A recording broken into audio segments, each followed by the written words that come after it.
Вы слышите этот звук каждую ночь? Этот рокот, который, как вам кажется, просто мешает спать вашим близким? Большинство людей считают храп досадной, но безобидной особенностью. Ошибка. Роковая ошибка. Это не просто звук. Это сигнал тревоги, который издает ваш задыхающийся мозг. И сегодня я представлю вам неопровержимые доказательства, что каждая такая ночь, каждый такой звук — это репетиция катастрофы. Исследования, которые еще в 90-е годы прошлого века начали бить тревогу, сегодня неопровержимо доказывают: риск инсульта у человека, который регулярно храпит, выше почти в 10 раз. 10 раз! Вдумайтесь в эту цифру. Это не статистическая погрешность, это приговор, который ваше тело выносит себе каждую ночь, пока вы спите и ничего не подозреваете. Этот звук — вибрация тканей вашего горла, которые стали дряблыми и сузили просвет для воздуха. Но самое страшное происходит в моменты тишины между приступами храпа.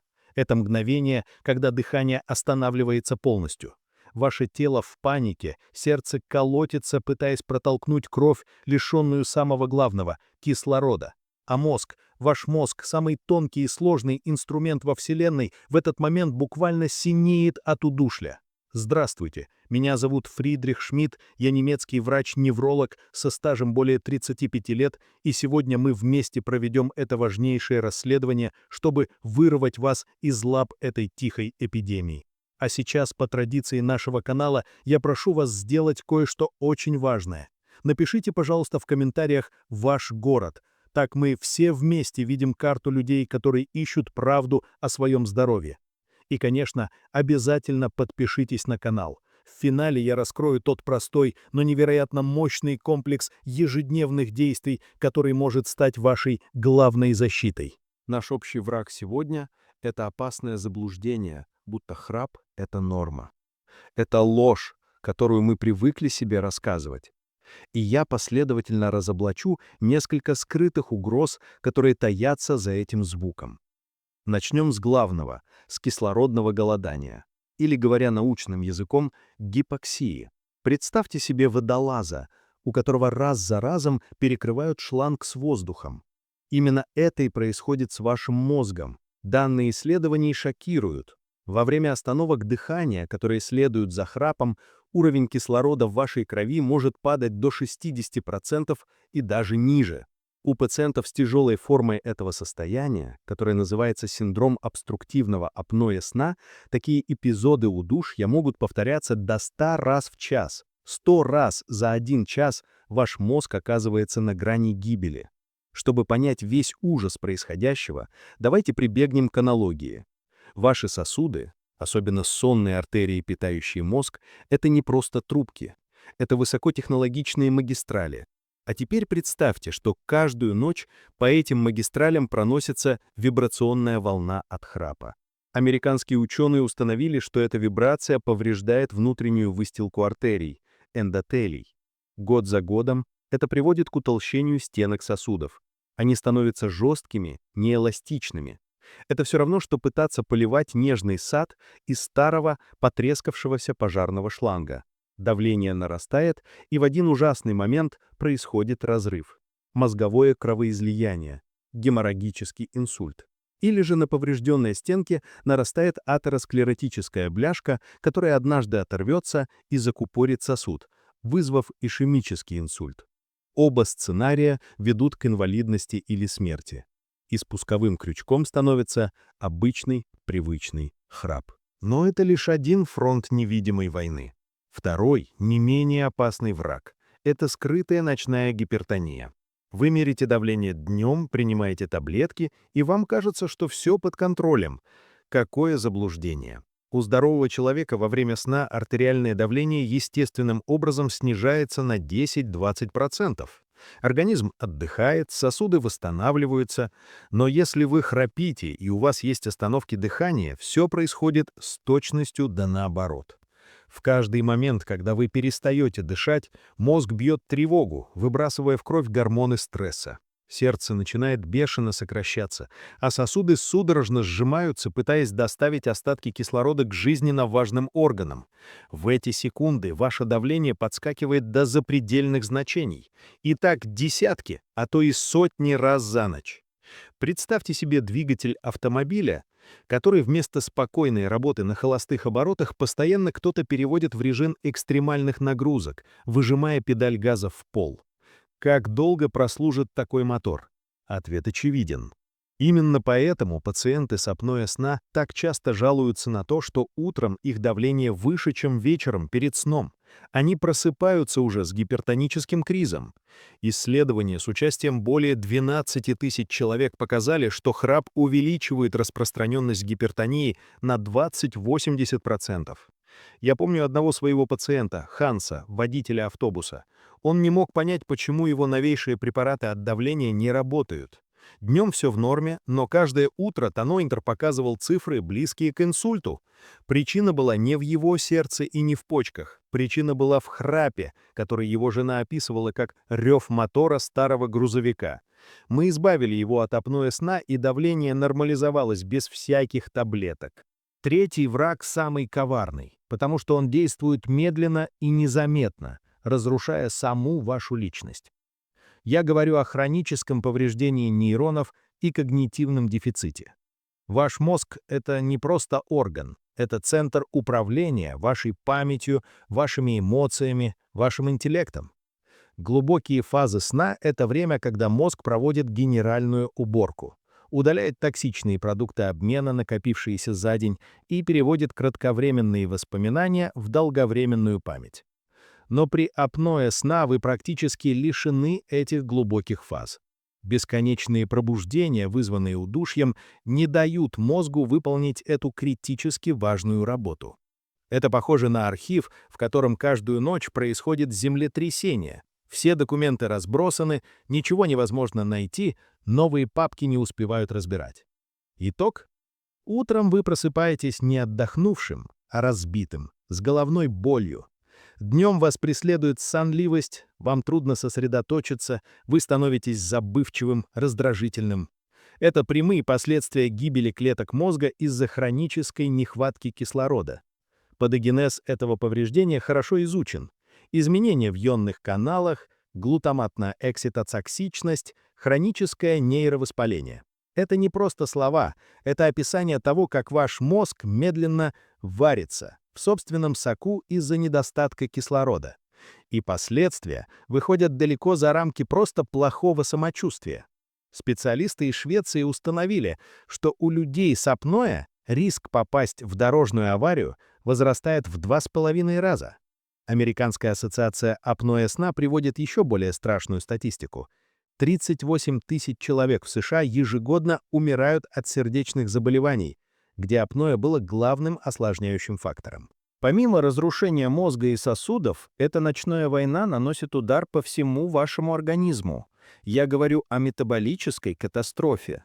Именно в глубоких фазах сна, которых вы лишены, вырабатываются важнейшие гормоны, например, соматотропный гормон, который отвечает за сжигание жира и восстановление тканей, или лептин, гормон насыщения, который говорит вашему мозгу «ты сыт», «прекрати есть». Когда этих гормонов нет, что происходит? Ваш аппетит выходит из-под контроля. Организм начинает накапливать жир, особенно самый опасный, висцеральный, который обволакивает внутренние органы. Вот почему синдром обструктивного апноэ сна так часто идет рука об руку с ожирением и сахарным диабетом второго типа. Это порочный круг. Лишний вес, особенно в области шеи, усугубляет апноэ, а апноэ, в свою очередь, провоцирует дальнейший набор веса. Разорвать этот круг невероятно сложно, если не устранить первопричину остановки дыхания во сне. Но и это еще не все. Нарушается выработка половых гормонов, что ведет к снижению либидо и эректильной дисфункции у мужчин. Депрессия, тревожность, ночные кошмары — все это частые спутники человека, чей мозг каждую ночь борется за глоток воздуха. Древние врачи не знали о кислороде и апноэ. Они бы сказали, что ночью на человека нападает злой дух, который душит его и похищает жизненную силу. И знаете, в чем-то они были правы. Эта болезнь действительно крадет вашу жизнь. Медленно, но неотвратимо, ночь за ночью.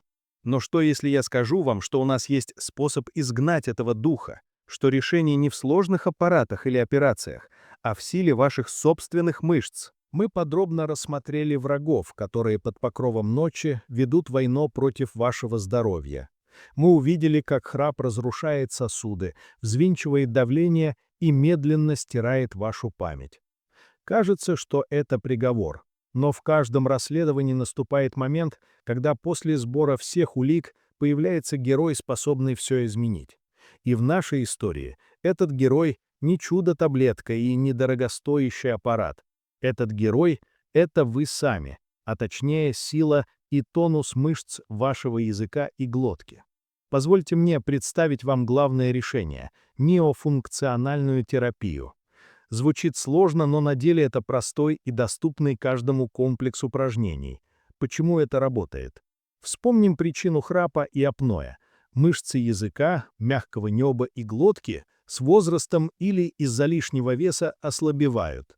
Во сне, когда все тело расслабляется, они провисают и словно занавес перекрывают дыхательные пути. Так вот, эти упражнения — это целенаправленная тренировка, которая возвращает этим мышцам упругость и тонус. Они снова начинают работать как надежный каркас, удерживая дыхательные пути открытыми всю ночь. Это не магия, это чистая физиология. Представьте себе атлета, который тренирует свои бицепсы. Мышцы становятся сильными и рельефными. Точно так же мы можем накачать и мышцы нашего горла.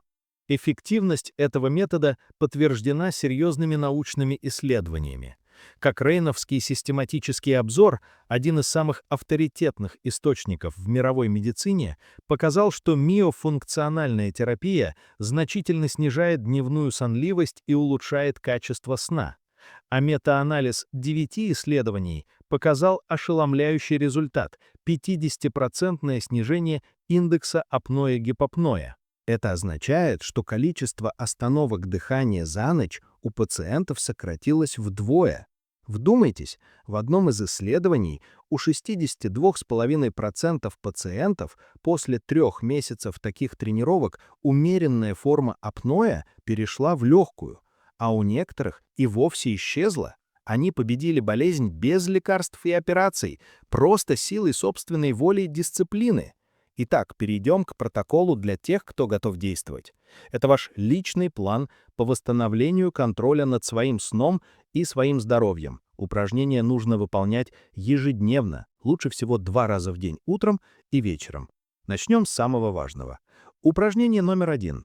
Тренировка мышц языка.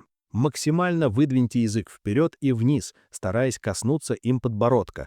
Задержитесь в этом положении на 1-2 секунды, чувствуя напряжение в корне языка. Повторите 30 раз. Это упражнение напрямую противодействует основной причине коллапса — западанию языка назад во время сна. Второе упражнение — укрепление мышц нижней челюсти. Положите руку на подбородок, создавая легкое сопротивление. Теперь с усилием двигайте нижнюю челюсть вперед и назад. Также 30 повторений. Это движение увеличивает просвет глотки, физически расширяя пространство для воздуха. Представьте, что вы раздвигаете стены узкого коридора, чтобы по нему мог свободно пройти поток воздуха. Третье упражнение, которое нужно делать прямо перед сном. Возьмите деревянную палочку, например, от мороженого, или обычный карандаш. Сильно зажмите его между зубами и удерживайте так 3-4 минуты. Это статическое напряжение приводит мышцы глотки и жевательные мышцы в максимальный тонус непосредственно перед засыпанием, что особенно важно для предотвращения храпа в первой фазе сна. Продолжим наш протокол. 4 упражнение направлено на развитие подвижности челюстного сустава и окружающих его мышц. Слегка приоткройте рот. Теперь выполните 10-15 медленных круговых движений нижней челюстью, сначала по часовой стрелке, а затем против часовой. Делайте это плавно, без рывков. Вы должны чувствовать, как работают мышцы, о существовании которых вы, возможно, и не подозревали. 5 упражнение для укрепления небной занавески, того самого занавеса, который вибрирует и создает звук храпа. Закройте рот, дышите через нос. Теперь с силой напрягите корень языка и оттяните весь язык назад к горлу, как будто пытаетесь проглотить что-то очень большое. Повторяйте это движение 15 раз. Его можно делать несколько раз в течение дня, например, когда вы сидите за рулем автомобиля или смотрите телевизор. И, наконец, шестое упражнение – звуковая гимнастика. Ежедневно, напрягая мышцы шеи и глотки, отчетливо и протяжно произносите звуки «и», «ы» и «у». Каждый звук по 20-25 раз. Эта вибрация тонизирует голосовые связки и мышцы гортани. Обычно отчетливый эффект от этого комплекса вы заметите уже через 3-4 недели регулярных занятий. Но важно понимать, это не разовая акция. Это как чистить зубы. Вы должны сделать эти упражнения своей полезной привычкой на всю жизнь. Есть и еще один прекрасный метод тренировки. Во время прогулок на свежем воздухе насвистывайте любимую мелодию. Делайте выдох на 6-7 шагов, поддерживая постоянный свист. Это великолепно тренирует небные и гортанные мышцы. Всего 25 минут в день, 4-5 раз в неделю могут сотворить чудо. Конечно, одни лишь упражнения – это мощнейший инструмент, но для максимального эффекта мы должны подойти к проблеме комплексно. Я называю это протокол для продвинутых. Первое и самое важное дополнение – это контроль веса. Я уже говорил о порочном круге между ожирением и апноэ. Так вот, исследования показывают, что снижение массы тела всего на 10% способствует уменьшению количества дыхательных расстройств на 30%. Это колоссальная цифра. Отказ от вредных привычек. Второй шаг. Курение вызывает хроническое воспаление и отек слизистых оболочек глотки, еще больше сужая просвет для воздуха. А алкоголь, особенно принятый перед сном, действует как миорелаксант. Он расслабляет глоточную мускулатуру, провоцируя храп даже у тех, кто обычно не храпит, и многократно утяжеляя течение апноэ у тех, кто им страдает. Третий пункт – позиция во сне. Сон на спине – худший выбор для храпящего человека. В этом положении язык и мягкое небо под действием силы тяжести западают назад, полностью перекрывая дыхательные пути. Необходимо выработать привычку спать на боку. Есть старый, но действенный дедовский метод. Пришейте на спину пижамы кармашек и положите в него теннисный мячик. Каждая попытка перевернуться на спину будет вызывать дискомфорт, и вы рефлекторно вернетесь в безопасное положение на боку. Также замените вашу пышную подушку на ортопедическую. Она обеспечит правильное, физиологичное положение головы и шеи, предотвращая перегиб дыхательных путей. И еще один, простой, но эффективный совет. Утром и вечером полощите горло раствором морской соли. 1 чайная ложка на стакан теплой кипяченой воды. Завершайте это полоскание так называемым бульканьем. Запрокиньте голову назад и, не глотая раствор, выдыхайте воздух, заставляя воду клокотать. 2-3 минуты такой процедуры прекрасно тонизируют мышцы и смывают лишнюю слизь. Все эти меры в совокупности – упражнения, контроль веса, отказ от вредных привычек и правильная гигиена сна – создают мощную систему защиты, которая способна не просто уменьшить храп, а полностью избавить вас от синдрома обструктивного апноэ сна легкой и средней степени тяжести. Для тяжелых случаев существует так называемая СИПАП-терапия – сон в специальной маске, которая подает воздух под небольшим давлением, не давая дыхательным путям спадаться. Это золотой стандарт лечения, который спас тысячи жизней. В одном из исследований за 7 лет наблюдения ни один пациент на СИПАП-терапии не умер от внезапной сердечной смерти. А в группе тех, кто отказался от лечения, этот показатель составил 7%. Цифры говорят сами за себя. Позвольте мне рассказать вам историю моего пациента, Ханса Фишера, того самого водителя автобуса, о котором я упоминал. Ему было 62 года, когда он пришел ко мне. Он был в отчаянии. Утренняя гипертония, постоянная усталость, из-за которой он боялся садиться за руль, жена, которая уже несколько лет спала в другой комнате, не выдерживая его храпа. Он был на грани потери работы и семьи. Мы провели исследование сна, полисомнографию, и диагноз подтвердился. Тяжелая форма обструктивного апноэ, более 50 остановок дыхания в час. Я назначил ему СИПАП-терапию и подробно расписал весь комплекс упражнений и рекомендации по образу жизни. Ханс отнесся к этому со всем немецким педантизмом. Он похудел на 12 килограммов, бросил свою вечернюю кружку пива, начал спать на боку и каждый день без единого пропуска выполнял всю гимнастику для глотки. Первые недели были сложными, особенно привыкание к маске. Но уже через месяц он пришел ко мне другим человеком. Он сказал: «Доктор Шмидт, я как будто снова родился. Я впервые за 10 лет проснулся отдохнувшим. Его храп полностью исчез. Жена вернулась в спальню. Утреннее давление стабилизировалось в пределах нормы. Через полгода мы провели повторное исследование. Его индекс апноэ-гипопноэ снизился с 52 до 7. Это легкая степень, почти норма. Он стал настолько лучше себя чувствовать, что теперь мог спать без аппарата в выходные дни, и апноэ не возвращалось. Эта история не выдумка. Это реальный пример того, как человек, взяв на себя ответственность за свое здоровье, может повернуть вспять тяжелое заболевание. Его тело получило шанс на восстановление, потому что он прекратил эту еженочную пытку кислородным голоданием. Его мозг, его сердце, его сосуды сказали ему спасибо.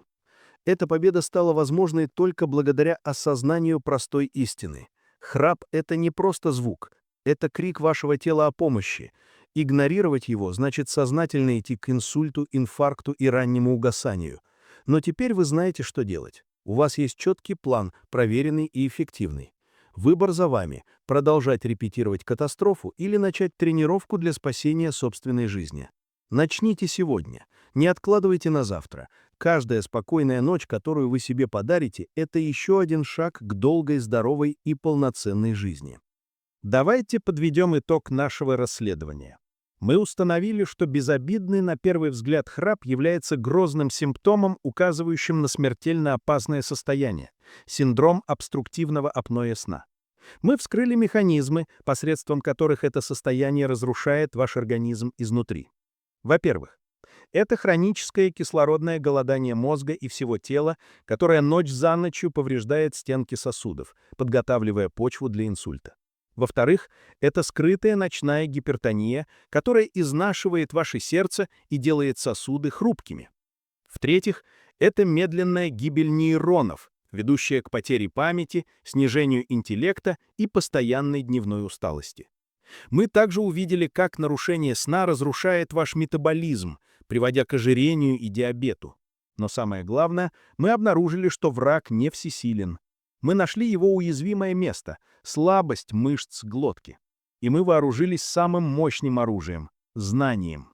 Теперь у вас есть четкий протокол действий, специальная гимнастика для укрепления мышц языка и неба, контроль веса, отказ от алкоголя и сна на спине. Это несложные, но требующие регулярности шаги, которые способны не просто уменьшить симптомы, а устранить саму причину болезни. История Ханса Фишера наглядно показывает, что эта борьба не безнадежна. Взяв на себя ответственность, можно вернуть себе здоровье, энергию и радость жизни. Не позволяйте невежеству и бездействию украсть у вас драгоценные годы. Начните действовать прямо сейчас. Превратите звук угрозы в тишину здорового, восстанавливающего сна. Я хочу, чтобы вы поняли одну фундаментальную вещь. Ваше тело — это невероятно мудрая и самовосстанавливающаяся система. Но у него есть пределы прочности. Годы хронического кислородного голодания — это нагрузка, которую не может выдержать ни один, даже самый крепкий организм. Представьте себе прекрасный старинный дом. Если в его фундаменте есть трещина, и каждую ночь эту трещину размывает вода, рано или поздно весь дом рухнет. Храп и апноэ — это и есть та самая трещина в фундаменте вашего здоровья. И каждую ночь эпизоды удушья — это поток, который ее размывает. Вы можете делать косметический ремонт, принимать таблетки от давления, пить стимуляторы от сонливости, но пока вы не укрепите фундамент, катастрофа неизбежна. Миофункциональная терапия и изменение образа жизни — это и есть тот самый капитальный ремонт фундамента. Вы не маскируете проблему, вы решаете ее в корне. Это требует усилий, да, это требует дисциплины. Но что лежит на другой чаше весов? Полноценная жизнь, ясный ум, здоровое сердце, независимость от врачей и лекарств.